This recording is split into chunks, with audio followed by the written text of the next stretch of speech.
अस्सलाम वालेकुम स्टूडेंट्स, आज हम ऑब्जेक्टिव कंप्लीट करने के बाद जो नेक्स्ट है put correct form of the verb, ये आप देखे होंगे put correct form of the verb, ये आप स्टार्ट करने लगे हैं।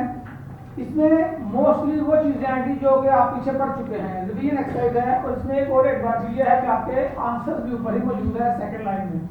तो मैं लाइन पढ़ूंगा और फिर उसके बाद उसकी रीजन जान करूंगा कि हमने ये ऑप्शन क्यों सिलेक्ट किया है। Number 1, he write to his mother every week, he writes to his mother every week, ये रूटीन है। write to his mother every week routine है। Number 2, yesterday the wind blow furiously, तो blow का blew होगा second form, क्योंकि yesterday इसमें आया है जो कि पास्ट टाइम है। Number 3, he swim well indeed, तो he swam well indeed, ये भी पास्ट नहीं कीजिएगा क्योंकि प्रेजेंट में आप वो सेंटेंसेस करें जो हैबिचुअल एक्शन में होते हैं, जो रूटीन्स होते हैं, जो फैक्ट्स होते हैं, जो यूनिवर्सल ट्रूथ्स होते हैं, जो ऐसी स्टेट जो मुश्किल होते हैं जो हमेशा के लिए ट्रू होती हैं। तो उसके अलावा ये स्ट्रक्चर बता रहा है कि इसको पास्ट में लेके जाएं।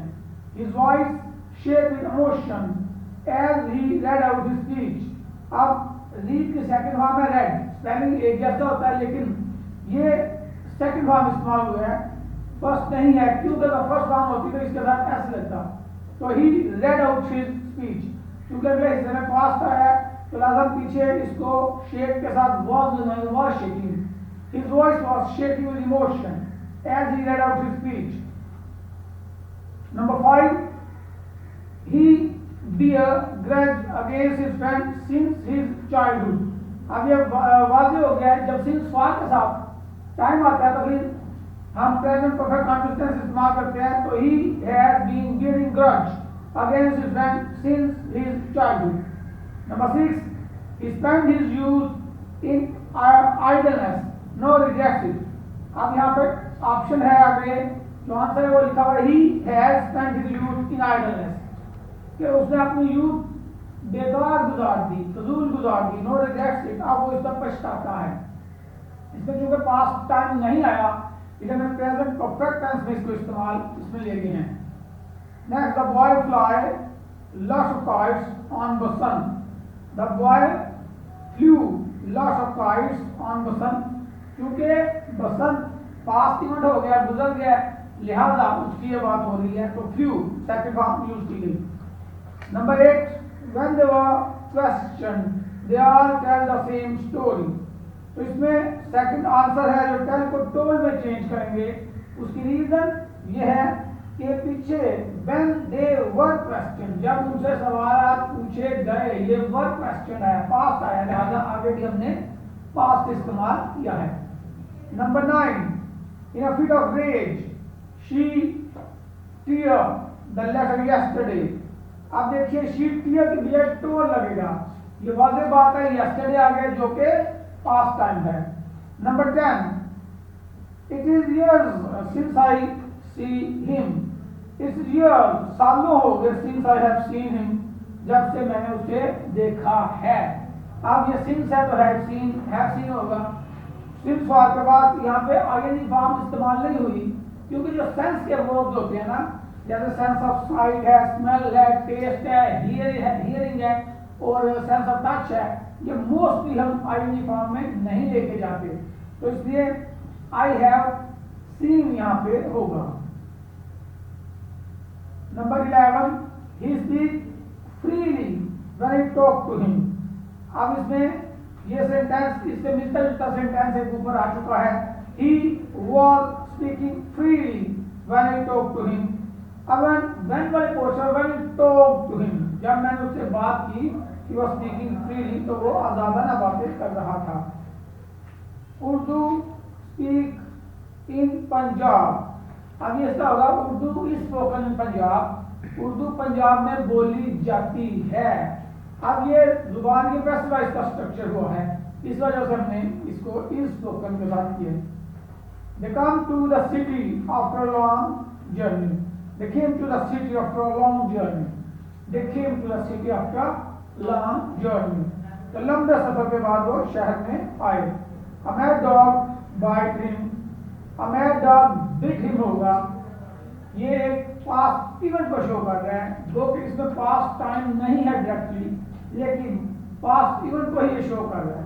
बस पास्ट टाइम नहीं होता, लेकिन इवेंट शो कर रहा था कि ये इवेंट हुआ पास्ट में। जैसे कायद आज़म वर्क वेरी हार्ड, कायद आज़म वर्क वेरी हार्ड, कायद आज़म बड़ी सख्त मेहनत की। इसमें पास्ट टाइम नहीं आया, लेकिन क्योंकि कायद आज़म हैरी पास्ट में पर्सनैलिटी में बात में बहुत साल हो गए, तो इस वजह से हम यहाँ पे पास्ट टेंस यूज कर रहे हैं। अगर पास्ट टाइम ना भी हो, लेकिन इवेंट शो कर रहा हो कि ये पास्ट में हुआ है, तो उसे भी पास्ट के अंदर ही ज्ञान करते हैं।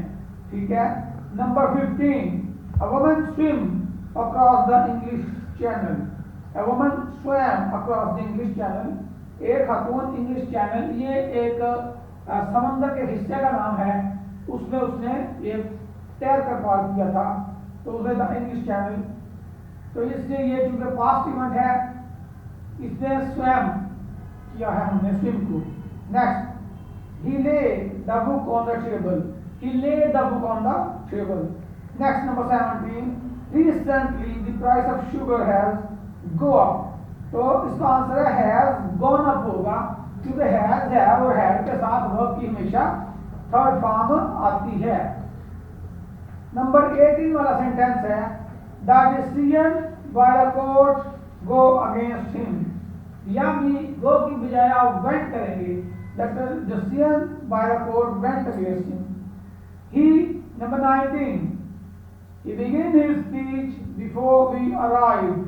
He had begun his speech before we arrived. इसमें before वाले हिस्से में चूंकि past है simple, तो दूसरे हिस्से में had के साथ verb की थर्ड फॉर्म आएगी, और ये past perfect tense है। I ring him up on the telephone. I rang him up on the telephone. मैंने टेलीफोन पर उसे रिंग किया, राब्ता किया। Next, number 21, he keep the students waiting outside his office. He kept the students waiting outside his office. यहाँ keep का second form इस्तेमाल हुआ, kept। नंबर 22 सेंटेंस है, नेक्स्ट पेज पे चले जाइए। 22 में है, he ride a horse to the stable.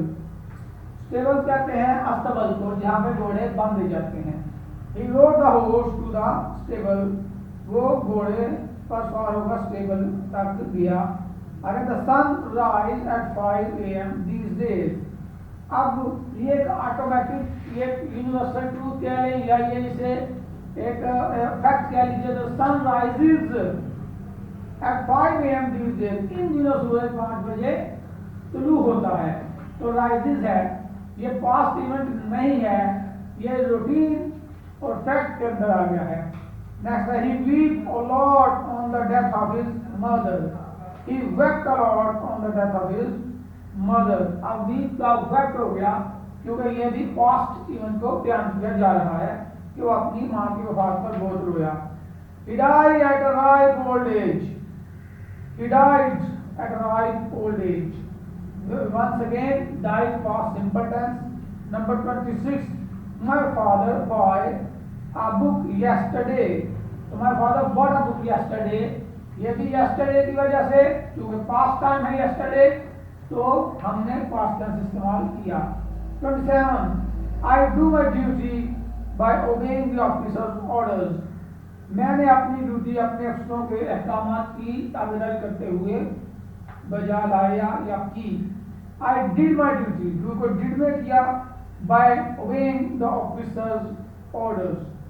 28 में she speaks English quite well. तो she speaks English quite well, क्योंकि ये सेंटेंस हैबिट के अंदर आता है। लैंग्वेज को बोलना हैबिचुअल एक्शन में आता है, याद रखिएगा। It began to rain an hour ago. तो ये it began to rain an hour ago, an hour ago past time है, तो लिहाजा वो इस वजह से इसमें ये इस्तेमाल हुआ है। They leave for Lahore tomorrow. They will leave for Lahore tomorrow. वो कल लाहौर के लिए रवाना होंगे। यहाँ tomorrow की वजह से will leave का इस्तेमाल किया गया है। tomorrow आने वाला वक्त है, लिहाजा फ्यूचर सिंपल टेंस हमने इस्तेमाल किया।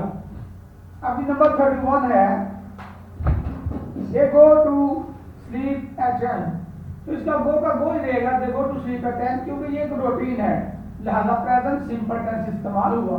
अब ये तमाम सेंटेंसेस वो हैं स्टूडेंट्स जो ऑब्जेक्टिव पेपर में आप पढ़ चुके हैं, ये तमाम के तमाम सेंटेंसेस आप पढ़ लें जस्ट, तो आपका ऑब्जेक्टिव वंस अगेन रिवाइज हो जाएगा।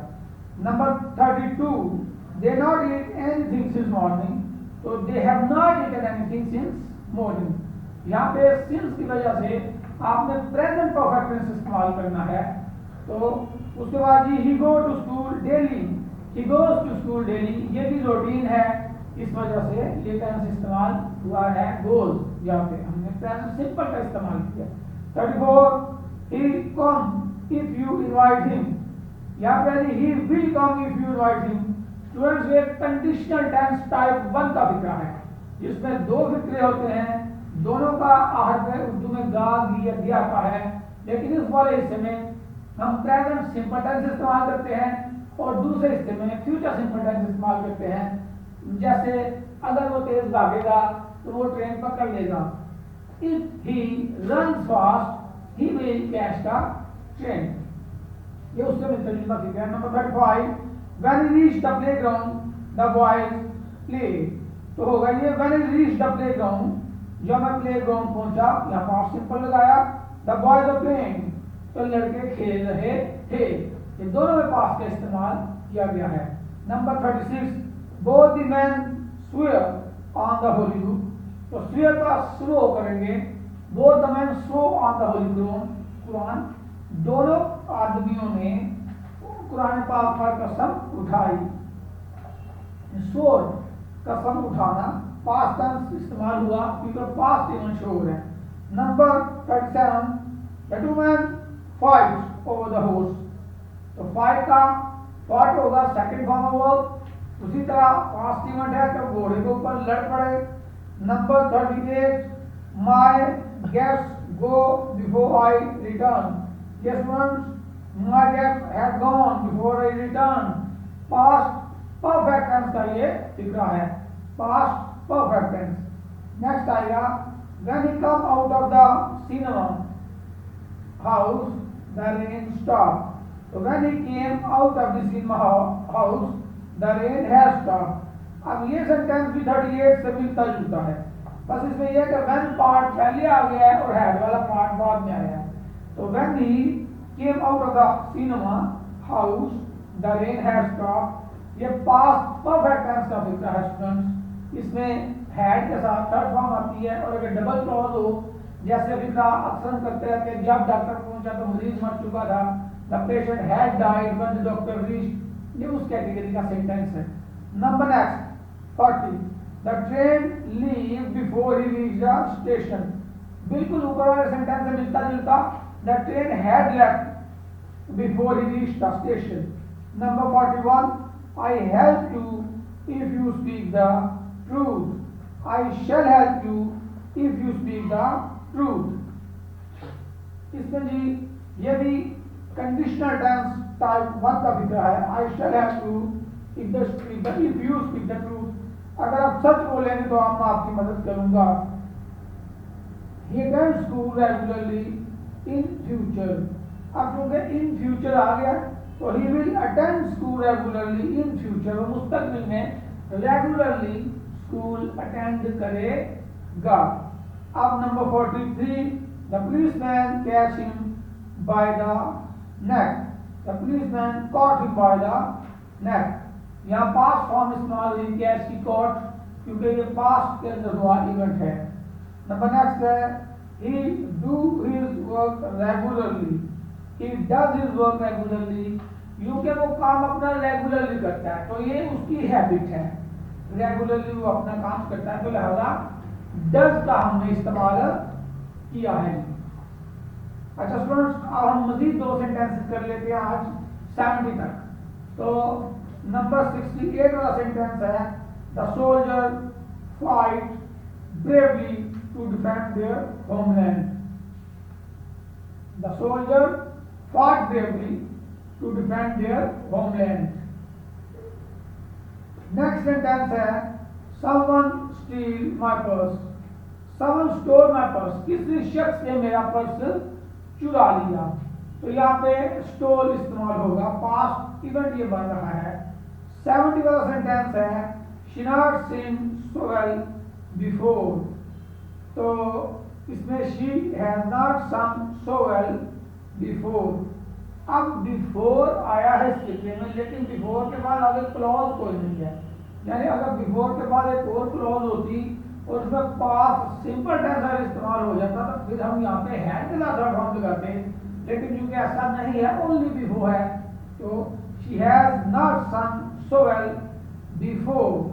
यहाँ तक स्टूडेंट्स 70 तक आज हम सेंटेंसेस करेंगे और बाकी आप इसके आगे मजीद सेंटेंसेस अपने तौर पर पढ़िएगा, अंडरस्टैंड करने की कोशिश कीजिएगा। आंसर चूंकि लिखे हुए हैं तो आप उसके रीजन फाइंड आउट करने की कोशिश कीजिएगा कि इसकी क्या रीजन है। Next we will try to cover more sentences tomorrow. Till then, Allah Hafiz.